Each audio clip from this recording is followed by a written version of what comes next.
Hey guys, it's Anissa dan kali ini kira-kira Sobat AdSense bisa tebak gak kita mau ngebahas apa nih? Yes, kita akan ngebahas Catholic Explanation Part 1. Yuk tunggu apa lagi, update pantauan kamu di @now AdSense Knowledge.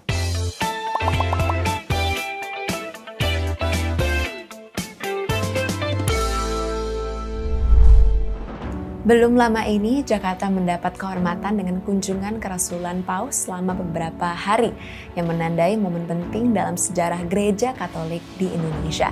Kunjungan ini tidak hanya memperkuat hubungan antara Gereja Katolik di Indonesia, tetapi juga mengingatkan kita akan panjangnya sejarah dan tradisi yang dimiliki Gereja Katolik. Dalam tema ini, kita akan mengeksplorasi asal-usul Gereja Katolik dengan fokus utama pada peran Yesus Kristus sebagai Mesias dan bagaimana ajaran serta kehidupannya menjadi landasan bagi pembentukan Gereja Katolik Roma. Mari kita telusuri bersama akar sejarah yang mendalam dari institusi yang telah ada hampir 2000 tahun ini dengan penekanan khusus pada perjalanan Yesus Kristus dan sosok Paus Paulus. Menurut Santo Yohanes, Yesus Kristus adalah putra Bapa yang kekal dengan kodrat ilahi dan tujuannya ke dunia adalah menjadi rasul yang berkorban atas kejahatan umat manusia. Namun, Yesus juga memiliki kodrat manusiawi sebagai Yesus dari Nazaret dan tujuannya adalah untuk menunjukkan perkembangan spiritual umat manusia. Jadi, Yesus memiliki dua sifat utama, bersifat ilahi dan manusiawi. Ketika dua sifat utama ini menyatu dalam satu pribadi yang tunggal, mereka menjadi satu kesatuan yang sempurna sebagai contoh dari adanya nilai kebajikan dan kesalehan. Yesus sendiri lahir di Bethlehem, Yudea antara tahun 6 dan 4 sebelum Masehi dan dipercaya lahir pada masa pemerintahan Kaisar Augustus. @now kali ini tidak banyak bicara tentang masa kecil Yesus disebabkan oleh terbatasnya sumber sejarah. Meskipun terdapat beberapa Injil-Injil apokrif yang mencoba menjelaskan kekosongan sejarah tersebut. Yang penting untuk diperhatikan adalah bahwa Yesus memulai misi publiknya sekitar usia 30 tahun dan diakui sebagai Mesias setelah dibaptis oleh Yohanes Pembaptis. Yohanes Pembaptis adalah seorang nabi dalam tradisi Kristen dan Islam yang dikenal karena perannya dalam membaptis Yesus Kristus di Sungai Yordan. Ia adalah sepupu Yesus dan dikenal sebagai pengkhotbah yang mempersiapkan jalan bagi kedatangan Mesias. Yohanes Pembaptis menyebarkan pesan pertobatan dan pembaptisan sebagai simbol pembersihan dari dosa.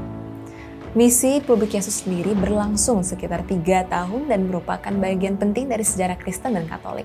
Meskipun Yesus adalah seorang Yahudi dan ajarannya berada dalam kepercayaan Yahudi, namun dia memperkenalkan konsep baru.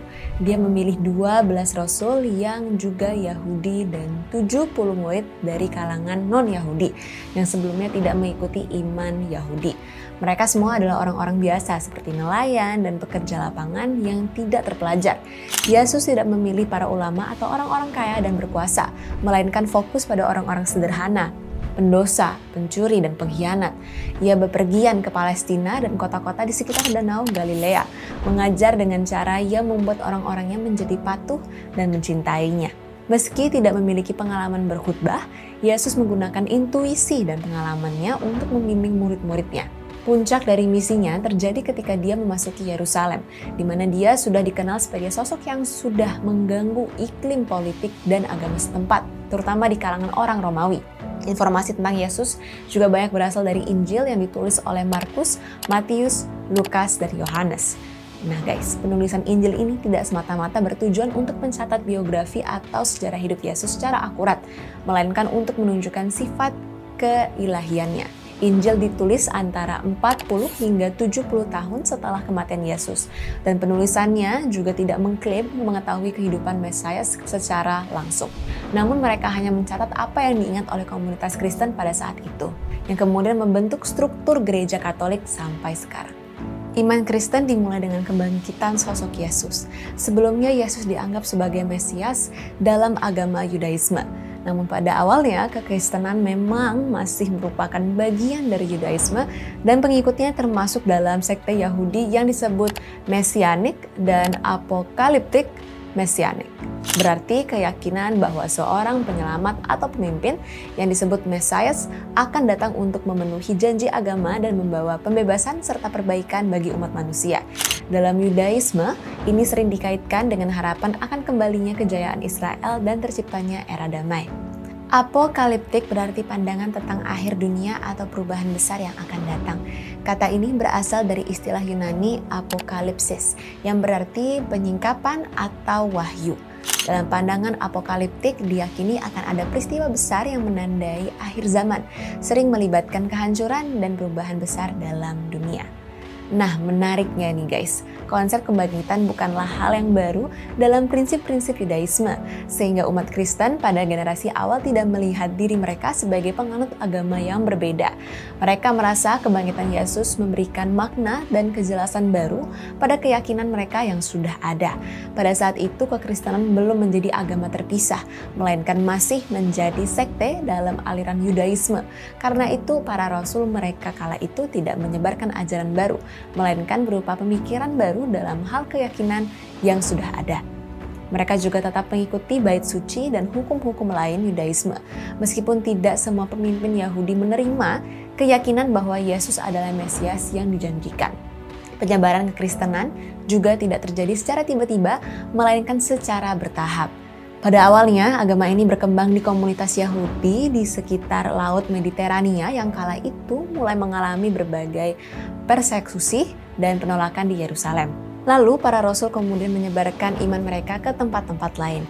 Berikutnya, ketika umat Kristen pertama mencapai wilayah Antioquia, sebuah kota Yunani kuno di Turki modern, penyebaran gereja mulai berjalan pesat. Sebab titik wilayah ini menjadi salah satu tempat pertama orang non-Yahudi dibaptis dan iman Kristen mulai menyebar ke komunitas Yahudi yang tertutup.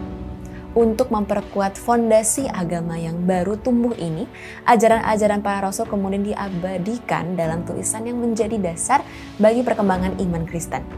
Kitab-kitab ini dikumpulkan dan disusun menjadi perjanjian baru yang tidak hanya mencatat ajaran Yesus dan kehidupan para pengikutnya, tetapi juga menggambarkan penyebaran agama Kristen di luar komunitas Yahudi. Paulus, juga dikenal sebagai Saulus dari Tarsus, adalah seorang tokoh penting dalam awal sejarah Kristen. Dia bukan salah satu dari 12 rasul asli Yesus, tetapi dia memiliki peran yang sangat signifikan dalam menyebarluaskan ajaran Kristen ke dunia non-Yahudi. Awalnya Paulus adalah seorang penganiaya umat Kristen dan dikenal sebagai Saulus, hingga akhirnya dia mengalami pengalaman spiritual yang mendalam di jalan menuju Damaskus. Kala itu dia mengklaim telah melihat sosok Yesus. Nah, setelah peristiwa ini, dia lalu bertaubat mengubah namanya menjadi Paulus dan mulai menyebarkan ajaran Yesus sebagai aliran Kristus, Mesias, ke seluruh wilayah Kekaisaran Romawi. Paulus juga menulis banyak surat yang menjadi bagian dari perjanjian baru di Alkitab, yang dikenal sebagai surat-surat Paulus. Surat-surat ini berisi ajaran, nasihat, dan penjelasan tentang iman Kristen. Ia memainkan peran kunci dalam mengembangkan teologi Kristen dan menjelaskan bagaimana ajaran Yesus dapat diterapkan dalam kehidupan sehari-hari, serta bagaimana orang non-Yahudi bisa menjadi bagian dari komunitas Kristen tanpa harus mengikuti semua hukum Yahudi. Beberapa surat mungkin ditulis oleh murid-murid Paulus, namun setidaknya 7 dari 27 diantaranya telah disahkan sebagai karya seorang Paulus. Untuk menarik perhatian orang non-Yahudi, Paulus menghilangkan unsur Yahudi dalam Injil dan menjadikannya lebih menarik bagi semua orang, karena dia melihat nilai kekristenan sebagai cara pembebasan dari hukum ketat ajaran Yudaisme, serta percaya bahwa iman kepada Yesus Kristus saja sudah cukup untuk mencapai tujuan keselamatan di dunia. Maka dari itu, pada sekitar tahun 50 Masehi, diadakanlah Dewan Yerusalem. Dewan Yerusalem bertujuan untuk menyelesaikan masalah tentang bagaimana bangsa non-Yahudi harus mengikuti ajaran Kristen. Petrus, salah satu tokoh penting dalam iman Kristen, meyakini bahwa unsur keselamatan dapat diberikan kepada semua orang, baik itu kelompok Yahudi maupun non-Yahudi, melalui kasih Yesus Kristus. Artinya, sosok Petrus tentu sangat dihormati dan dianggap sebagai peletak dasar dari fondasi Gereja Katolik, dengan Paus sebagai penerusnya. Dewan tersebut juga memutuskan bahwa orang non-Yahudi tidak harus mengikuti semua hukum Yahudi, meskipun ada beberapa hukum yang tetap berlaku bagi mereka. Keputusan ini diterima oleh banyak orang, tetapi ada juga yang menolaknya. Suatu ketika Paulus ditangkap oleh seorang Roman tribune, seorang pejabat tinggi militer Romawi yang bertugas menjaga keamanan dan ketertiban di wilayah Yerusalem.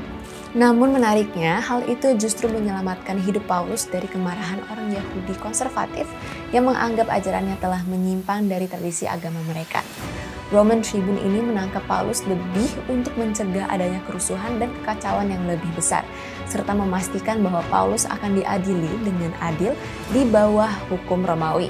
Paulus kemudian meminta untuk dipindahkan ke kota Roma di bawah perlindungan Kaisar Nero. Pada akhirnya, Paulus pun juga dianggap sebagai ancaman oleh kelompok Roma pagan yang melihat penyebaran kekristenan sebagai tantangan terhadap nilai-nilai agama mereka dan status quo, sehingga dia dihukum mati dengan dipenggal di Roma. Nah, gimana Sobat AdSense? Seru banget kan ceritanya? Jangan lupa untuk follow semua media sosial @adsense.id. Sampai jumpa di tema menarik di episode berikutnya. Salam pintar!